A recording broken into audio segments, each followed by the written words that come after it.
साल 1986 मुंबई शहर। जरा उस दौर के बारे में सोचिए जब इस भागते दौड़ते महानगर की रातों की नींद अचानक उड़ गई थी।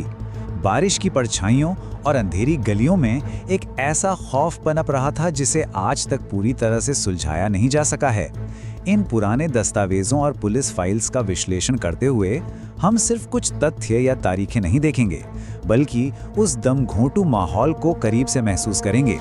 हम देखेंगे कि कैसे एक पूरे शहर को किसी अनजान साये ने अपने खौफ के जाल में जकड़ लिया था। चलिए इस रहस्य के पन्नों को पलटते हैं और समझते हैं कि कंक्रीट के इस खामोश कातिल ने अपना काम कैसे शुरू किया। रात के 1:12, टूटी हुई स्ट्रीट लाइट्स और लगातार टपकती बारिश। टप टप टप। बस यही एक धीमी लय है जो उस वक्त सुनाई दे रही है। सच कहूं तो बारिश का ये लगातार शोर किसी भी भारी आहट को दबाने के लिए एकदम परफेक्ट कवर है। एक सोता हुआ शहर जो अपने अगले सवेरे से हमेशा के लिए बदलने वाला है। दिन के उजाले में जो सड़कें खचाखच भरी रहती हैं, वो अब बिल्कुल वीरान पड़ी हैं। टैक्सियां गायब हैं, दूर कहीं सिर्फ कुत्तों के भौंकने की आवाज आ रही है। टिमटिमाती हुई पीली स्ट्रीट लाइट और उस घने अंधेरे के बीच एक अजीब सा फासला है। रेलवे ब्रिज के पास एक फटे हुए नीले तिरपाल के नीचे सिर्फ खामोशी है। इंसान नींद में पूरी तरह से बेबस और निहत्ता है, और ठीक इसी घुप अंधेरे के बीच एक साया उभरना शुरू होता है। ये साया अपने पहले शिकार की तरफ बढ़ रहा है। रफीक, एक आम इंसान जिसकी पूरी दुनिया बस 3 छोटी छोटी चीजों में सिमटी हुई है। एक स्टील की प्लेट, आधी बची हुई सिगरेट और उसकी बेटी की एक छोटी सी तस्वीर। वो एक पतली सी चादर में लिपटा बेसुध सो रहा है, और तभी उस तेज बारिश के शोर के बीच बेहद शांत लेकिन भारी कदमों की आहट उसके करीब आने लगती है। इन कदमों में कोई जल्दबाजी नहीं है, बस एक खौफनाक ठहराव है। कंक्रीट के ऊपर एक बेहद भारी पत्थर के घिसने की धीमी आवाज आती है, एक ऐसी रगड़ जो किसी के भी रोंगटे खड़े कर दे। और फिर बिल्कुल खामोशी, एक पल का ऐसा सन्नाटा जो अंदर तक डरा देता है। और तभी रात के अंधेरे को चीरती हुई एक खौफनाक गूंज सी हुई दरार की आवाज, और सब खत्म। सेक्शन 1, कंक्रीट पर खून, इंस्पेक्टर अरुण की खोज। सुबह के 5:40 जब inspector Arun Deshmukh crime scene पर पहुंचते हैं तो नजारा बिल्कुल उलझा हुआ है। बिना मुस्कान वाले एक बेहद जुनूनी ऑफिसर, लेकिन यहाँ उनके पास भी कोई सुराग नहीं है, कोई चश्मदीद नहीं, पैरों के कोई निशान नहीं, लूटपाट की कोई कोशिश तक नहीं की गई। सिर्फ वो खून से सना भारी पत्थर वहां पड़ा है। ध्यान देने वाली बात यह है कि इतना भारी पत्थर कोई भी आम इंसान बिना आवाज किए नहीं उठा सकता। ये कोई रैंडम हादसा नहीं था, बल्कि एक बेहद ठंडे दिमाग से रची गई परफेक्ट योजना थी। और फिर ठीक 3 रातों बाद एक और लाश मिलती है, एक और भारी पत्थर, तरीका बिल्कुल 100% वही। अगले दिन अखबारों की हेडलाइंस दहशत से भरी होती हैं, स्टोन मैन रिटर्न्स। अब ये मामला सिर्फ एक व्यक्तिगत अपराध नहीं रह गया था, बल्कि एक सामूहिक दहशत में बदल चुका था। पूरा शहर खौफ में था। अब दहशत हवा में खुल चुकी थी। बेघर परिवार रात के अंधेरे से इतने खौफजदा थे कि वो एक साथ झुंड बनाकर सोने लगे। सड़कों पर अफवाहें जंगल की आग की तरह फैल रही थीं। कोई कहता वो इंसान नहीं है, तो कोई कहता वो बिना आवाज किए चलने वाला कोई भूत है। सबसे डरावनी अफवाह ये थी कि वो मारने से पहले अपने शिकार को काफी देर तक घूरता रहता है। हड्डियों में जम जाने वाला खौफ। हर कोई उस खामोश कातिल के साय से डरने लगा था। सेक्शन 2, अंधेरे में देखने वाला। डॉकयार्ड रोड, रात 2:03। डॉकयार्ड रोड का इलाका, एक किशोर लड़का जिसका नाम छोटू है, कुछ रोटियां चुराकर पेटियों के पीछे दुबका हुआ है। तभी उसे कदमों की आवाज सुनाई देती है, बेहद धीमी। एक कदम, फिर दूसरा। काले कपड़ों में लिपटा एक लंबा साया, उसके हाथों में कंक्रीट का एक विशालकाय टुकड़ा है। इन कदमों में कोई घबराहट या भागम भाग नहीं है, बस एक अजीब सी खौफनाक शांति है। कदम बेहद भारी है। वो लंबा आदमी एक टिमटिमाती हुई पीली रोशनी के ठीक नीचे आकर खड़ा हो जाता है। पास ही एक मजदूर सो रहा है। वो साया वहीं रुकता है और कुछ सेकंड तक बस यूं ही उस मजदूर को सोता हुआ देखता रहता है। ये ठहराव सच में डरा देने वाला है। शिकार अपनी मौत से बिल्कुल बेखबर है और शिकारी बड़े आराम से तसल्ली के साथ उसे निहार रहा है। और फिर पलक झपकते ही एक जोरदार धमाका।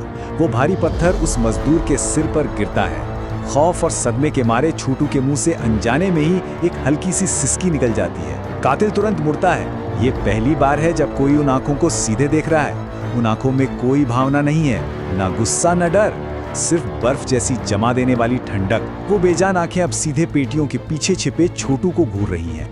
छोटू अपनी जान बचाने के लिए नंगे पैर बारिश से भरी उन अंधेरी गलियों में बेतहाशा भागने लगता है। लेकिन यहाँ सबसे डराने वाली बात क्या है पता है? वो कातिल उसके पीछे दौड़ नहीं रहा है, वो सिर्फ चल रहा है, धीमे और भारी कदम। फिर भी वो साया लगातार छोटू के करीब आता जा रहा है, जैसे मौत बिना दौड़े ही अपना रास्ता तय कर रही हो। एक ऐसा पीछा जो किसी बुरे सपने जैसा महसूस होता है।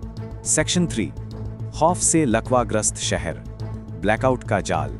अब तक पूरे शहर की सड़कें अराजकता में डूब चुकी हैं। पैनिक इतना है कि डंडों और चाकुओं के साथ भीड़ पहरा दे रही है। इन अफवाहों के चक्कर में बेगुनाह लोग पीटे जा रहे हैं। रेडियो पर लगातार चेतावनियां गूंज रही हैं और इस डरे हुए लकवाग्रस्त शहर के बीच एक बहुत ही सीधा और दिलचस्प टकराव हमें देखने को मिलता है। एक तरफ है इंस्पेक्टर अरुण, जो पसीने से लथपथ हैं, जिनका पूरा ऑफिस नक्शों, टाइमलाइंस और एक जुनूनी घबराहट से भरा है। और दूसरी तरफ वो कातिल, बिल्कुल शांत, परछाइयों में खामोश छिपा हुआ, जिसके पास मानो अंतहीन धैर्य है। एक हताश पुलिस वाला और एक ठंडे दिमाग वाला शिकारी। अगर हम अरुण के केस बोर्ड पर नजर डालें तो जुड़ती हुई हर कड़ी एक बेहद खौफनाक पैटर्न को उजागर करती है। रात 1:12 पर पहला कत्ल, फिर 3 दिन बाद दूसरा, फिर शहर में दंगे। लेकिन सबसे अहम बात जो अरुण ने नोटिस की वो ये थी कि हर कत्ल बिजली जाने के दौरान, यानी ब्लैकआउट में हुआ है। इसका मतलब साफ था, कातिल शहर की रग रग से वाकिफ है। उसे पता है कि कब कौन सा इलाका अंधेरे में डूबेगा। वह इसी ब्लैकआउट को अपना सबसे बड़ा हथियार बना रहा था। इसी सटीक पैटर्न को समझकर पुलिस आखिरकार अपना जाल बिछाने का फैसला करती है। सड़क पर सादे कपड़ों में पुलिस वाले बेघर मजदूरों का भेष बनाकर सो रहे हैं। आधी रात बीत जाती है, कुछ नहीं होता। रात के 2 बजते हैं और तभी अचानक सड़क की सारी बत्तियां बुझ जाती हैं। घुप अंधेरा छा जाता है। ये सस्पेंस जानलेवा है। इस पिच ब्लैक अंधेरे में ऐसा महसूस होता है जैसे कोई छिपकर आपको लगातार घूर रहा है। और तभी पास ही से उसी पत्थर के घिसने की धीमी आवाज आनी शुरू होती है। इमारतों के बीच से एक साया बड़ी तेजी से गुजरता है। मूसलाधार बारिश के बीच अरुण भागते हुए इसका पीछा करते हैं। 1 सेकंड के लिए उन्हें अपने कंधे पर एक विशालकाय पत्थर उठाए उस आदमी की झलक दिखती है। एक ऐसी शारीरिक ताकत जो किसी आम इंसान में होना लगभग असंभव है। अरुण पूरी ताकत से चिल्लाते हैं, रुक जाओ, लेकिन वो साया उस घने अंधेरे में जैसे हवा में गायब हो जाता है। पीछे बचता है तो सिर्फ कंक्रीट का वो भारी पत्थर जो छूने पर अभी भी हल्का गर्म महसूस हो रहा है। सेक्शन 4, अनसुलझे साए, आखिरी पैगाम। वो कातिल पुलिस के हाथ से फिसल चुका था। कुछ दिनों बाद रेलवे ट्रैक के पास एक आखिरी लाश मिलती है, लेकिन इस बार एक बहुत बड़ा बदलाव था। इस बार कातिल का वो शांत और ठंडा व्यवहार टूट गया था। लाश के पास वाली दीवार पर खून से एक पैगाम लिखा था, शहर ने मुझे कभी नहीं देखा। और आपको जानकर हैरानी होगी कि उस रात के बाद कत्ल अचानक और हमेशा के लिए रुक जाते हैं। अरुण सालों तक उसकी तलाश करते हैं, लेकिन बिना किसी ठोस सुराग के वो फाइल आखिरकार हमेशा के लिए बंद हो जाती है, खामोश। लेकिन क्या ऐसा खौफ कभी वाकई खत्म होता है? चलिए साल 1989 में चलते हैं। शहर बदल चुका है, अब ये कोलकाता है, लेकिन माहौल बिल्कुल वही है।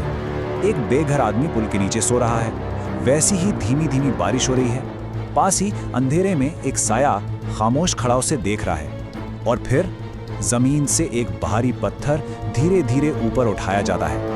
ये एक ऐसा सवाल है जो आज भी हमेशा के लिए हवा में तैरता रह जाता है। वो कातिल जो बिना कोई सुराग छोड़े रात के अंधेरे में गायब हो गया था, क्या वो वाकई रुक गया, या फिर वो किसी और शहर की किसी और अंधेरी गली में अपनी अगली बारी का इंतजार कर रहा है? ये एक ऐसा अनसुलझा खौफ है जो आज भी बारिश की सर्द रातों में जिंदा महसूस होता है। सच कहूं तो अगली बार जब रात के अंधेरे में अचानक बिजली जाए तो शायद वो खामोशी भी कुछ अलग ही कहानी सुनाएगी।